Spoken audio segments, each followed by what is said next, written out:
Welcome to the Kenya Wantam Notam Movement podcast. We are here today for a really important deep dive, one that doesn't just look back at history. No, not at all. We're using that history as the absolute essential blueprint for action, for resistance, and, ultimately for reclaiming Kenya. This is a deep dive with a very clear, very positive mission. For decades, Kenyans have been, trapped in a cycle of political betrayal and systematic plunder. Right. But understanding how that cycle was built is the first step toward dismantling it. We are treating the sources, this detailed historical diagnosis, as the necessary fuel to empower the KWM and to chart a path forward. We're looking at 6 decades of, frankly, consistent governance failure. Yeah. But not to wallow in despair. No. The goal is to extract the hard facts, the undeniable patterns. It's simple, really. We want to arm you, the citizen, with the knowledge so that you can never, ever be fooled twice. Exactly. We want to identify the recurring strategies, the playbook of extraction, so we can immunize the entire nation against them. And this brings us to, I think, the core, almost revolutionary insight in the source material. For way too long, the national conversation has been so centralized. Oh, absolutely. Everyone is waiting for change to come from Nairobi. Waiting for a new leader, a new protest in the capital. But the sources, they fundamentally disagree with that approach. And this is key. Many Kenyans think change begins in Nairobi. That's wrong. Wrong. The KWM mission is rooted in a simple reality. Change begins exactly where you live. Right, in your own community. Accountability doesn't flow down from a high office somewhere. It flows up from ordinary citizens documenting what happens in their own communities. So if we can get that granular, organized documentation across all 47 counties, then we can expose the national patterns of corruption, which, as the sources show, are often identical no matter where you are. It's the same tricks, the same hands. That reframes the entire mission. So today we're going to dive deep into 3 major areas. First, that historical foundation of betrayal, how the system was actually built. The diagnosis. Second, we will analyze the latest and maybe most brazen chapter, which the sources call the insult of incompetence.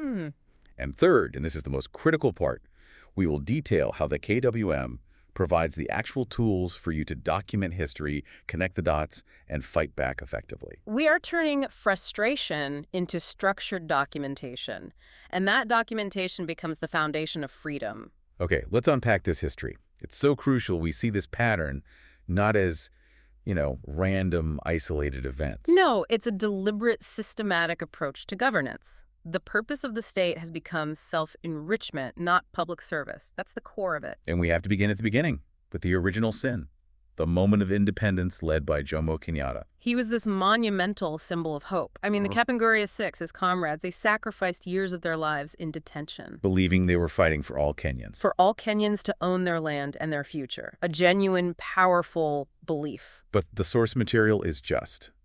It's stark in its presentation of what happened next. It was almost immediately the original betrayal. Right away, Kenyatta moved swiftly to establish what became known as the Kiambu Mafia, a highly organized, ruthless internetwork. And it prioritized loyalty and personal wealth over everything else. Over all the ideals of the independence struggle. This network didn't just sideline true patriots, it actively betrayed and destroyed them. Let's talk about some specifics here.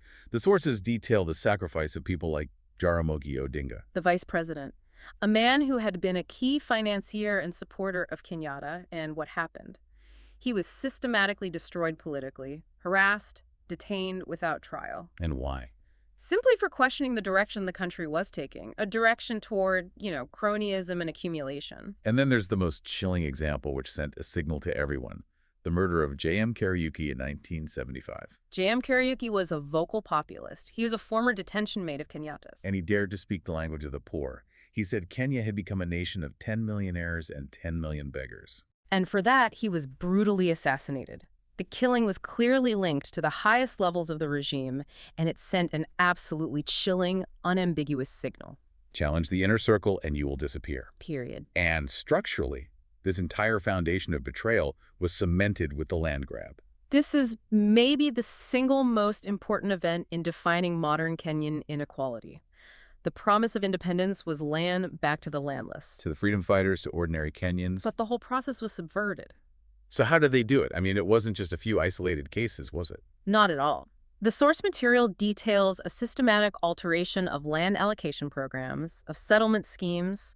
Land that was meant for communal resettlement it was channeled through these questionable legal frameworks. Straight into the hands of Kenyatta's inner circle. His family, his loyalists, they acquired huge tracts of prime agricultural land, coastal properties, often for almost nothing, or through forceful displacement. And that act, right there, institutionalized corruption.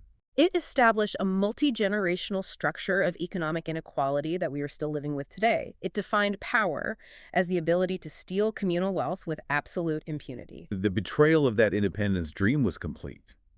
And that system was then just inherited by the next regime. It transitioned seamlessly and terrifyingly into Daniel Arap Moi's 24 years of terror. Moi took that Kiambu Mafia model of ethnic-based accumulation. And he just overlaid it with state-sponsored fear. His inner network, often called the Kalenjin Mafia, ruled through pure intimidation. The sources characterize this era not just as poor governance, but as a sophisticated system of, well, state terrorism. Designed to silence any form of dissent, while a tiny elite got incredibly wealthy. Let's spend a moment on the specifics of that fear, because it shows the immense courage of those who still dared to speak out. I mean, we have to recall the high-profile murders in 1990. Foreign Minister Robert Uko, a meticulous man who was reportedly preparing a detailed report on massive government corruption. Specifically about the Kisumu molasses plant scandal. Exactly, and he was found murdered under highly suspicious circumstances. His death was a direct message. If you expose financial theft, the punishment is death. And the cover-up that followed just proved that the system protected the killers. And then there was the death of Bishop Alexander Mush. Bishop Mush was a fearless voice. He publicly criticized government corruption, ethnic bias, often preaching against the evils of the state right from the pulpit. And he died in a suspicious car accident. Shortly after, a cabinet minister publicly warned him not to set foot in parts of Western Kenya. The message was clear. The psychological impact of these events, it was amplified by the physical infrastructure of fear. The infamous torture chambers of Nyayo House. For 2 decades, Nyayo House was a monument to absolute state power. If you were taken there, you disappeared from the legal system. And that infrastructure ensured that millions of citizens self-censored. Moi perfected the art of ethnic manipulation, didn't he? He presented himself as a defender of his community. While looting the nation with a small group of loyalists. And this is the critical insight here. Fear became the most effective tool of financial plunder. If citizens are terrified, they don't document, they don't question, and the looting just continues completely unchecked. And that institutionalized fear brought us to the post-Moi era, the seamless transition that followed, starting with Mwai Kibaki in 2002. And there's so much hope then, the Kibaki Tosha moment, the feeling that the country was finally breathing free. But that hope, it just evaporated so quickly. Replaced by this deep disillusionment. Kibaki's administration, while it started with promise, it showed that the system of patronage had survived Moi. New elites just stepped in. And the machinery of state capture continued. It just adapted to the new political environment. The Anglo leasing scandal is the definitive example of this, isn't it? It is. And we need to go beyond just saying billions were stolen. The sources explain that Anglo leasing was a masterful scheme of financial fraud. It involved phantom contracts. Contracts for security equipment for passports that were never delivered. Or were grossly overpriced. Billions were paid to ghost companies, often registered in tax havens. It was just an effective draining of the treasury on non-existent services. Sophisticated theft. It proved the system had evolved from crude cash theft to these complex financial schemes protected by layers of bureaucratic secrecy. It showed that even with the most optimistic political change, the deep state of corruption remained intact, ready to co-opt any new regime. Which brings us to Uhuru Kenyatta's legacy. He represented the continuity of the original founding family, promising stability and development. But instead, the scale of accumulation became exponential. The primary indicator of this is the national debt. It absolutely exploded under his watch. From 1.8 trillion shillings to over 8 trillion shillings. This wasn't just growth. The sources point out that much of this debt was tied to massively inflated infrastructure projects. Like the standard gauge railway, the SGR. Exactly. So how is the SGR debt structure relevant to the plunder? It highlights the complete lack of transparency and the inflation of costs. The loans were often structured with very high interest rates, and they lacked any clear public scrutiny about procurement. So when the debt ballooned, It wasn't because the projects were efficient or cost-effective. It was because the contracts themselves were designed to siphon off huge amounts of money through over-invoicing and kickbacks, all disguised as development costs. And most shamefully, this culture of impunity peaked with the COVID-19 pandemic. While Kenyans were literally dying for lack of basic necessities, oxygen, PPE. The source material documents the mass disappearance of COVID-19 funds. That is not just corruption. That is theft against the sick and the dying. It's a moral collapse that showed just how normalized extraction had become. So for 6 decades, the face has changed.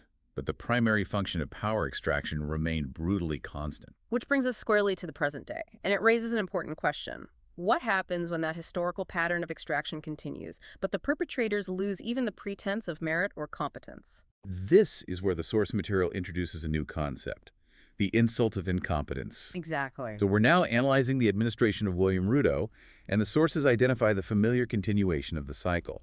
Power is concentrated around what they label the Nandi Mafia.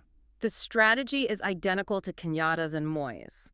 You bypass formal institutions, and you concentrate influence within a small inner circle. Defined by absolute personal loyalty and shared ethnic origin. It's a fiefdom operating out of State House, undermining constitutional structures at every turn. Let's look at the roles of the key power brokers the sources highlight. For instance, Farouk Kibet, the president's longtime personal aide. The sources claim his influence goes far, far beyond his official title. He is reportedly the gatekeeper for appointments, for contracts, for access. Wielding power that often bypasses even cabinet secretaries. Who are the constitutionally mandated heads of their ministries. This creates an immediate systemic vulnerability. Because formal checks and balances are just ignored. Official channels of expertise are short-circuited. Decisions that should involve complex technical assessments are instead channeled through a political filter, where the only criteria for success is loyalty to the leader. Not the public interest. Got it all. And then there's the case of Oscar Sudi, a member of parliament. He serves as this powerful symbol of a new trend, anti-intellectualism. Right. Sudi's public profile, marked by questionable academic credentials and fiery rhetoric, it highlights how proximity to power and loud, aggressive loyalty have become more valuable than qualifications or, reasoned discourse. The concentration of power in State House has basically turned the government into a closed loop. Professional civil servants, experienced administrators, qualified experts, they're all ignored or marginalized. So decisions affecting millions, from food security to foreign policy, are being made by a small, unaccountable circle whose main credential is their unwavering fealty to the presidency. And this is where we shift from just financial theft to what the sources call the insult of incompetence. It's a direct assault on the fundamental principle that governance should be based on merit. We have to address this head on. This isn't about elitism, is it? No, it's about the basic requirement of competence in running a complex modern state. The source material is brutally honest about this. When individuals who demonstrably lack the necessary education or professional background, Even primary school dropouts. are placed in positions of immense decision-making power, it is a slap in the face to the entire nation. The sources put it so clearly. Would any rational person hire someone without basic medical training to manage a critical hospital ward? Of course not. It's absurd. So why is the public expected to accept this dynamic in the governance of their economy, their security, or their education system? And this is the devastating opportunity cost of this policy of loyalty over merit. Kenya has a world-class diaspora of professionals, brilliant minds in law, medicine, engineering, finance, who have excelled all over the globe. Yet at home, these professionals are systematically sidelined. Because their primary loyalty is to competence and integrity, not to the political inner circle. The most destructive consequence of this practice is the message it sends to young Kenyans. It's a toxic signal that just nullifies decades of sacrifice. If a young person works hard, gets excellent grades, graduates with a world-class degree, only to see critical government jobs filled by the loyal but unqualified. The message is clear. Education doesn't matter. Competence doesn't matter. Only proximity to power and ethnic identity matter. As the source material warns, a nation that values loyalty over competence, proximity over expertise, will inevitably decline into mediocrity and failure. And we are witnessing this decline live, where policy decisions are driven by political reward rather than sound economic or scientific reasoning. And that rot that's established at the very top, it's not just confined to Nairobi. No, it cascades down. It infects every single layer of government. When the fish rots from the head, the whole system collapses. The rot becomes systematic theft. When the presidential circle is shielded by absolute impunity, it sends a clear signal to every civil servant, every county official. The signal is that integrity is a handicap, and theft is a professional reward. And this is how independent institutions are captured. Why would a regulatory body or an oversight agency dare to challenge a corrupt scheme when they know the perpetrators are protected by State House? They're either co-opted or they're rendered completely toothless. And the theft, which started as these sophisticated schemes in Nairobi, it translates into the disappearance of school funds, the collapse of rural clinics. And county officials misappropriating billions meant for local development. It is systematic looting protected by state power, which makes the rule of law meaningless for the common citizens struggling with the highest cost of living in decades. So if this systematic corruption is so visible and the collapse of meritocracy is so insulting, why hasn't it been effectively checked? This leads us to the source material's most damning section, the analysis of institutional silence. The greatest failure is not the audacity of the thieves. It's the timidity of the watchdogs, we have to ask. Where are the professionals? They are the ones who have the specialized knowledge to expose the mechanisms of theft, yet their silence it's deafening. Let's talk about the role of legal professionals. When the rule of law is subverted, when independent courts are ignored or constitutional appointments are bypassed, The Law Society of Kenya and legal practitioners have an absolute duty to rise up. Their silence suggests either intimidation or complicity. it's a moral failure to defend the Constitution they swore to uphold. And think about the medical professionals. They see the raw human cost of corruption every single day. They watch patients suffer in hospitals that lack basic supplies, painkillers, oxygen. All because money meant for health is looted. Their silence in the face of preventable death is not neutrality. It is a failure to protect the lives they swore to save. They are witnesses to state-sponsored negligence. We also need to look at academics, economists, and professional auditors. They have the mathematical skills to blow the whistle on the massive theft we see in budgets and expenditures. Why are the universities silent when merit is being destroyed? Why aren't auditors issuing non-negotiable warnings when billions vanish? Their professional expertise makes their silence the most dangerous form of consent. And the conclusion drawn by the source material is harsh. These professional bodies have, by and large, become timid, compromised, or outright captured. They've prioritized personal comfort, career progression, or avoiding state harassment over the fundamental duty of national accountability. Silence in the face of manifest evil is complicity. This failure extends deeply into the religious sector as well. The sources analyze the decline of the prophetic voice of the church. We need to remember the historical courage. During the brutal Moi era, clergy like Bishop Mudge and Reverend Timothy Njoya stood on the front lines, risking detention and death to condemn injustice. They provided a moral backbone when the state was utterly immoral. And today, the betrayal is visible. Too many pulpits have gone silent on issues of social and economic injustice. Worse, many accept massive government donations and favors, which effectively turns them into state puppets instead of moral prophets. The source material is uncompromising on this. When leaders steal the bread of the poor, when they loot funds meant for school meals or medicine, it is no longer just a political issue. It's a fundamental moral crisis. And it demands immediate, forceful, prophetic denunciation. The church cannot claim neutrality when the powerful are actively starving the weak. They have to ask themselves, am I a prophet or a puppet? And finally, the urgency falls squarely on Gen Z, the demographic that will bear the full weight of this historical plunder. The source material highlights the stark, terrifying truth. Your future is being stolen right now. Look at the crisis data. 67% youth unemployment. 2 out of 3 young Kenyans cannot find meaningful work. This isn't just an economic statistic. It is a social time bomb. And the 8 trillion shillings of debt, that is a generational mortgage that Gen Z will spend the next 4 decades repaying. Not for functioning infrastructure, but for the luxury of corrupt elites. Young people have the tools, the speed of social media, the capacity to mobilize rapidly, but outrage has to be channeled into structured resistance. The call to action is clear. Move beyond a passive online venting to organized, verifiable, real-world documentation. Stop waiting for the older generation. because many of them are complicit or exhausted. And this is precisely why the KWM platform is so vital. It offers a focused, organized, and effective outlet for resistance, where documentation becomes the weapon of accountability. I trust you are enjoying this deep dive and learning a lot. Understanding this history, the patterns of betrayal, and the cost of institutional silence, it's the necessary first step toward action. This is the inflection point. This is where knowledge must transform directly into organized power. And the KWM platform is designed precisely to empower you, the citizen, to break this historical cycle of plunder. We have an urgent call to action for you. The information we're discussing requires a response, a commitment. First, join the Kenya Wantum Notum movement. You can find us at www.wantumnotum.com.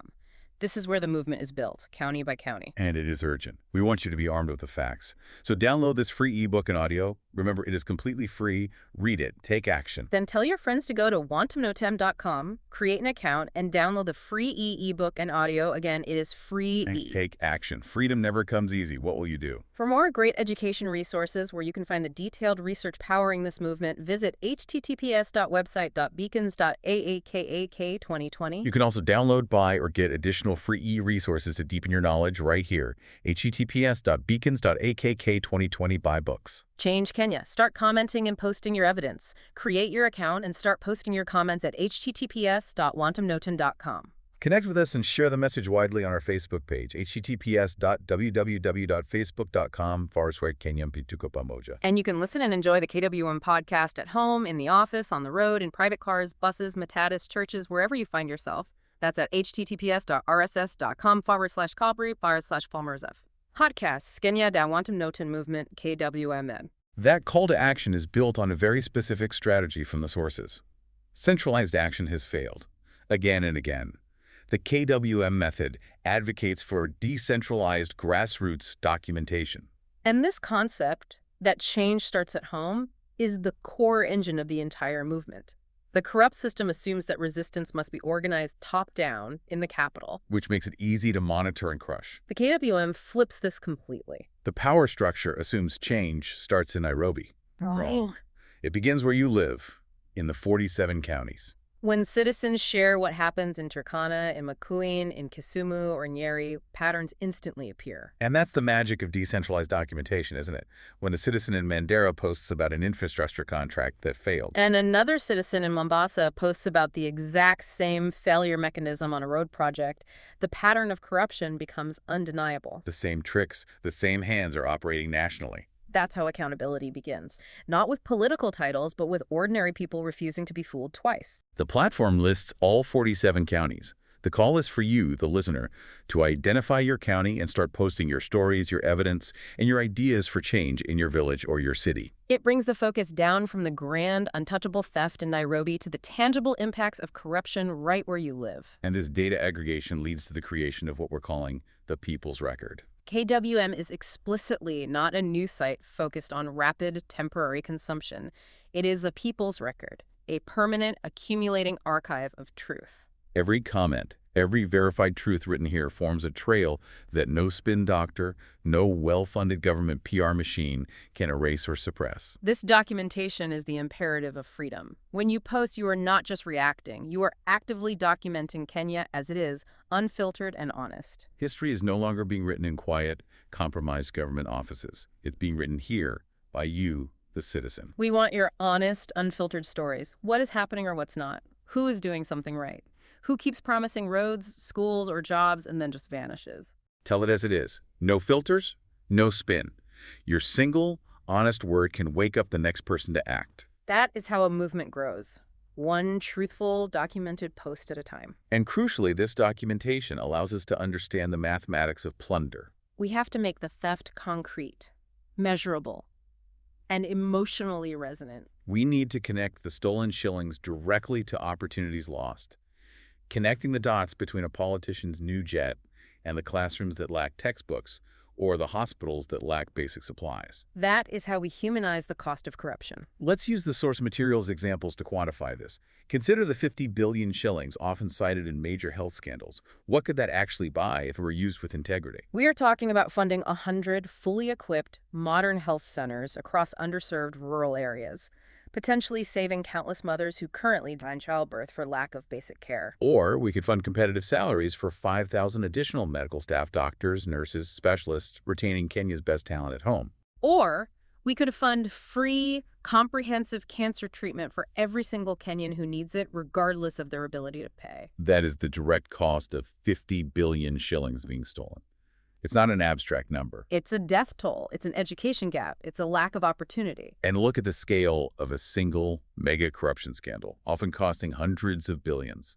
That money could fund the construction of 500 new primary schools, complete with modern facilities, libraries, computer labs. That's enough to build one in every single constituency, drastically improving the quality of education for millions of children. Alternatively, that money could fund full university scholarships for 10,000 students for 5 years. Creating a powerful pipeline of qualified, uncompromised professionals, the exact antidote to the insult of incompetence we discussed earlier. The KWM method uses this documentation and quantification to make the cost of corruption too massive and too immoral to ignore. And this is where we arm you, the learner and the resistor, with the specific synthesized knowledge you need to speak louder and question harder. The KWM movement has distilled this complex 6-decade history into tangible resources that serve as your operational manual for understanding and resisting the system. The power of the KWM ebooks is that they move you past simple emotional outrage into informed, fact-based action. They are the source material in depth. We encourage every listener to buy, download, and read these resources, share them widely. Let this knowledge push you to speak louder, question harder, and expose deeper. The future doesn't belong to the quiet. Let's detail what you'll find. Ebook 1. We must never forget these Kenyan heroes. This is a raw, essential account of those who fought for justice and paid with their lives, from J.M. Kariuki to Robert Uko. It reminds us that real patriots never wore power suits or held high office. They carried personal, tangible courage against a tyrannical state. This book provides the moral compass and the inspiration for the movement. Then there is Ebook 2, Kenya After Kenyatta, The Empire of Looters. This offers a sharp analytical look at how every single subsequent regime, from Moi to Kibaki, turned betrayal and financial extraction into consistent state policy. It's the story no classroom dared to teach, written for those who still care enough to be angry and informed about the mechanics of the deep state. And most recently, the essential analysis is in Ebook 3, The Betrayal of Uhuru, Land, Looting, and the Legacy of Kenyatta's Kenya. This one focuses on the modern accumulation and the exponential rise in public debt, detailing how the family legacy of accumulation continued, but on a catastrophic scale for the nation. These resources, collectively, they move you past simple outrage into the specific, undeniable facts that are required for resistance. Armed with this unvarnished knowledge, we stand at a critical crossroads. The source material outlines the devastating choice ahead: the path of decline versus the path of renewal. The path of decline has 4 stages, and we are dangerously far along. Stage 1, corruption becomes institutionalized. We passed that stage decades ago. Stage 2, institutions completely fail. This is where we are now, as courts, police, and oversight bodies are compromised or just rendered ineffective. And if we continue on this trajectory, we hit stage 3, economic collapse, where the debt load is unmanageable, inflation destroys livelihoods, and the currency becomes worthless. And finally, stage 4, social breakdown, where violence becomes normalized and the social fabric just tears apart.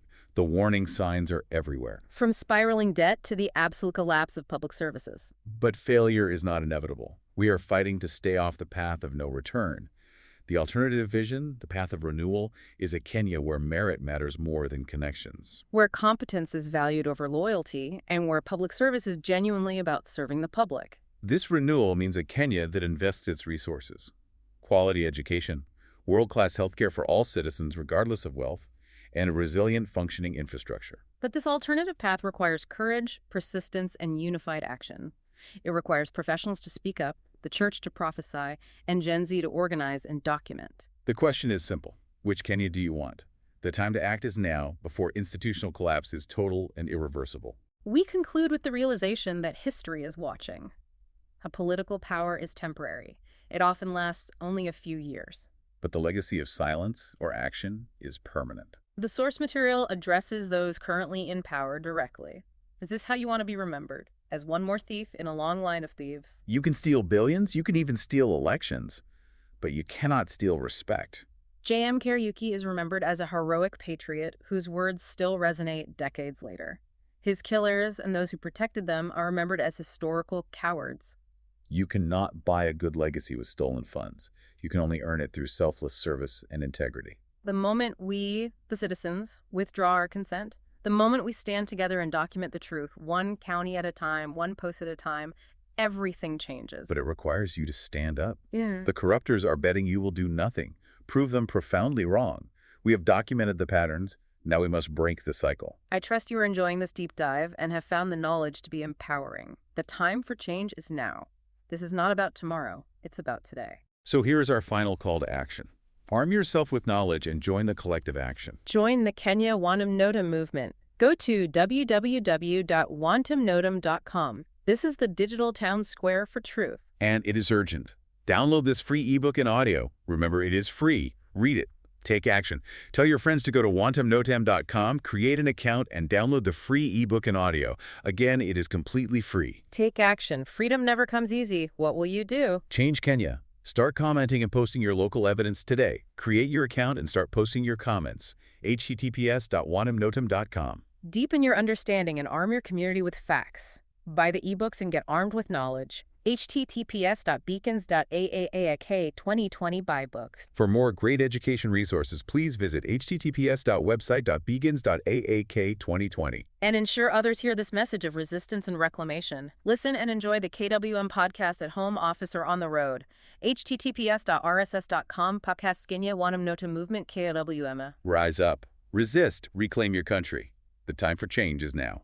Thank you for listening to the Kenya Wantum Notum movement podcast.